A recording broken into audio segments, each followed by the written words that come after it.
They're the removalists holding furniture hostage.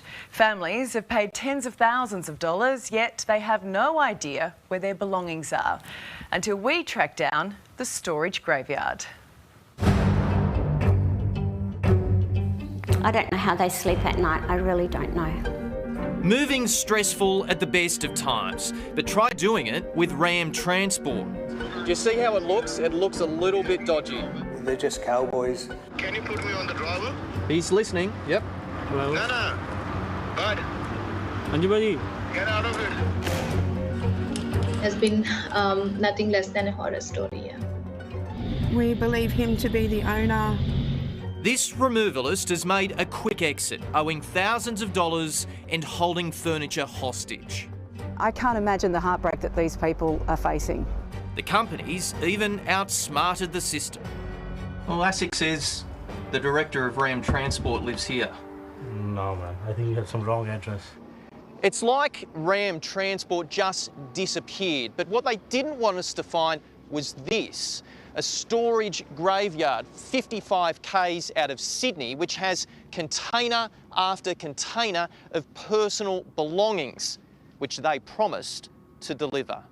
They're just scumbags as far as I'm concerned. Sharon and Edward are in Perth. Their things are in Sydney.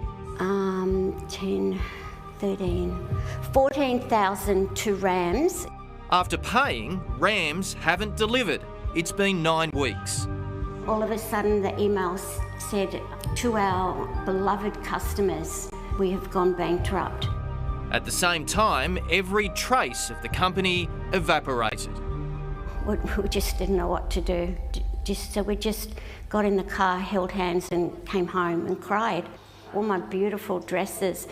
Eddie's lost his partner to breast cancer 8 years ago, so all her documents are in that luggage. All family photos of my kids growing up. Everything we own is in that container, everything. Ram Transport had operated with good reviews for a number of years, but in the past few months that all changed, and Sharon and Eddie wish they'd cut their losses early. You forgot to bring the lights, you haven't got blankets, you haven't got bubble wrap. What have you got? Eddie gave them a lock to put on the back of the container. Deepu and Maria are sleeping on the floor thanks to Ram. The Sydney side has also moved to WA for a fresh start. When my husband called them on 31st, which is Monday, they promised that our stuff is going to arrive on 2nd. We've received that notice that they've gone bankrupt the same day. We now know Ram packed up the couple's things and took them to this storage lot at Vineyard in Sydney's west, and that's where they've stayed for 9 weeks. Liars. Yeah, terrible people. I mean, absolutely terrible.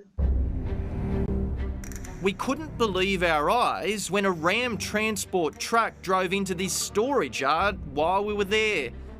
Where did you just pick this storage container up from? This is from in the Sydney city. And where is it meant to go?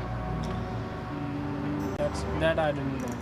This driver's been instructed to leave the container here. Despite having keys to the yard and driving a Ram Transport truck, he was unaware of the drama. I seriously I didn't know. And either was his boss. We just deal with the team, just emails and bookings and all that. But that company's bankrupt, so how are you dealing with them? Sorry? The big boss then called and explained he's also owed money.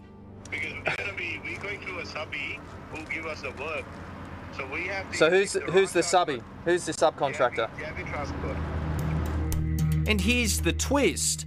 Javi Removals and Storage and Ram have both declared to ASIC their owners live here.